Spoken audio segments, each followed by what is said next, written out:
on, guys? Sam's Man Tree. Someone posted a few days ago on a page I'm on that they're 2 years into climbing and they can't get rid of the fear. You're never going to get rid of the fear. And I want to make a video of this because I had a lot of problems with this as well. I've been climbing for 5 years. I'm going into my 6th year of climbing, I believe.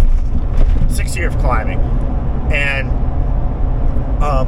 some things that help me, but one thing to understand, guys, is everyone's scared. The best climber in the world is scared. The worst climber in the world is scared. It's not something you're not supposed to not be scared.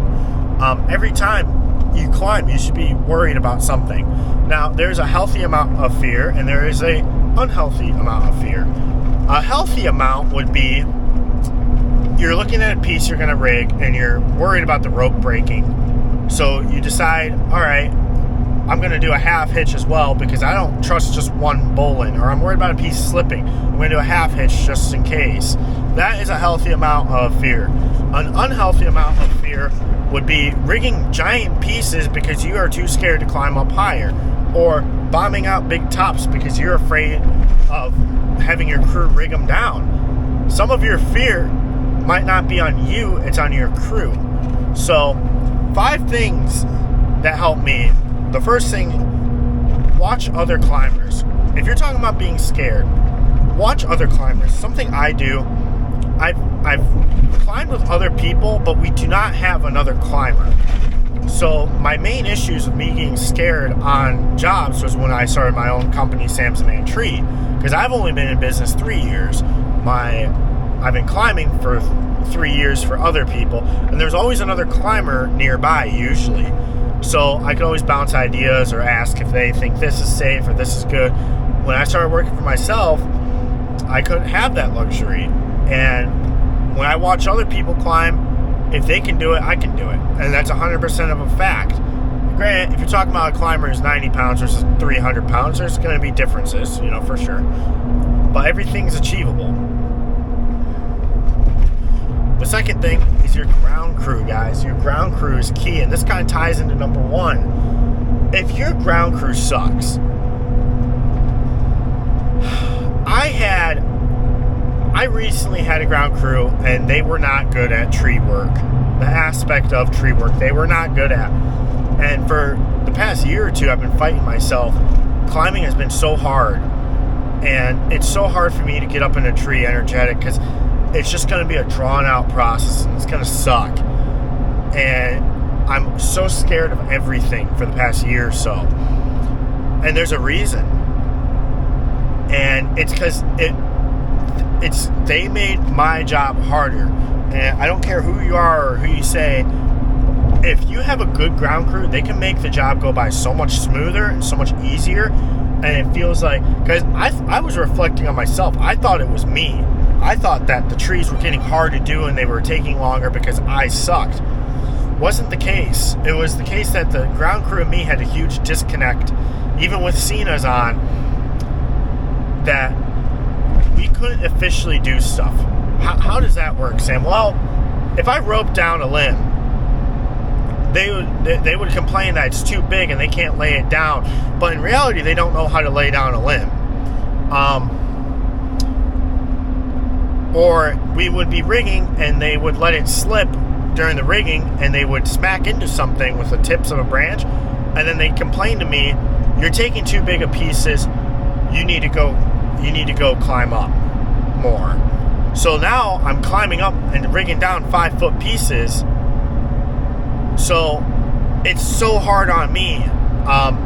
They couldn't swing anything, they couldn't let nothing run, they couldn't hold anything tight, everything always. It was relying on me to make everything bulletproof, where no matter if the ground crew messed it up or they didn't, it wouldn't hit anything. And that is very hard to do, guys. That is small pieces. That is lots of climbing around, lots of balancing, lots of spider leg. It was very annoying. So, anyways, that is a huge thing. A good ground crew, guys. I have a good crew now, and they'll look at me and they'll be like, I'll be like, hey, can we fit this piece? oh yeah, take it bigger. I'll swing it. Don't you worry. And now that 2-cut piece turned into 1 cut. So helped a lot. Number 3. So yeah, for number 2, your ground crew can make or break you. It really can. It can cause you a lot of stress and mess with your head like it did mine.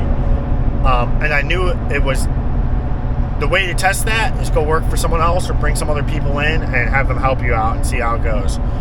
Number 3 is making sure your gear is adjusted properly. A lot of people don't have their gear adjusted properly to them and their climb style.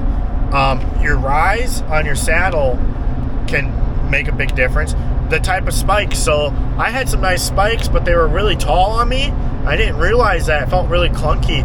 I didn't realize that until I tried on a pair of geckos, short geckos. And me personally, I like the short spikes, not the spikes themselves. I like the short pads.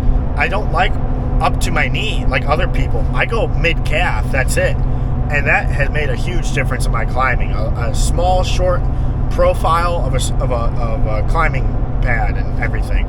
So I wear carbon fibers and I run them on a lower setting. Your saddle being too tight, too loose, or your bridge being too long. A lot of people think it's cool to have this super long bridge, but in reality, you climb a lot easier on a shorter bridge or vice versa. So if you're not comfortable, you're going to feel like something's not right and you're going to be nervous just off of that or uncomfortable. And, you know, if you need to relax in a tree, number 4. Sorry, there's 4 things that I have. Taking your time. I'm a rusher, guys. I got another tip for you guys on this. I'm a rusher. I'm a production dude. I want to get in. I want to get out. I don't want to mess around. I'm here to make money. I'm here to climb for someone. I'm here to climb for myself. I want to keep on the move. And I don't like stagnation. So just sitting there waiting for the rope, sitting there throwing a throw ball. But I have put myself in some very, very uncomfortable situations and positions trying to get that one last dead wood or try to get that one, far out piece. And I'll limb walk it and my rope's at a flat angle or damn near a flat angle. All because I don't want to spend the extra 5 minutes and throw a nice ball, throw a nice tie-in or redirect or whatever it may be. I don't want to do that. So that's my mistake, and it makes climbing harder. If you take your time, guys, and set your rigging from the ground sometimes, if you're on a big wide tree, or if you set multiple. I mean, I've now climbed trees with 2 different lines in the tree, and it just helps me it helps me get around a little bit easier instead of putting the stress on my body. Put a little bit extra time. Don't go crazy, but a little extra time never hurt no one. And then number 5, I told you I have another one for you guys. I can't climb without caffeine. I've tried and tried and tried. I can't quit caffeine, guys. It might be my anxiety, it might be depression, might be nerves, might be ADHD. I don't know. All I do know is I have climbed trees without caffeine. Sorry, I'm looking at my GPS. I've climbed trees without caffeine, and I sit there. And it takes me forever. I'm not motivated. I don't want to move. I don't want to do this. I don't want to do that. I'm just taking my time. Way too much time, though. Let me over, you freaking asshole. Oh, my God. So, when I drink caffeine, though, I'm confident. I'm energetic. I'm ready to roll. I'm focused. So, I like the caffeine. I can't drink without. I can't work without it. So whether that be a coffee or Monster or tea, I can't. I don't know. I'm pretty sensitive, guys. I can't climb on tea. I've tried drinking a big bottle of tea. It just gives me too much of a head rush and I get dizzy. So it has to be an energy drink or coffee. But those are my 5 tips, guys. When you're climbing, learn from other people. Have a good ground crew. If you don't have a good ground crew, understand what they're good at and what they're not and focus on the good. Get your gear right. Try out new gear. I'm always excited and more interested in climbing when I have a new piece of gear. then just take your time, guys. Learn some new skills too. You know, I learned a lot that you could do on the ground to make your life easier by setting different ropes up. So thank you guys for watching. Hopefully this helps you guys. I wish someone taught me this or told me this when I first started off. Peace.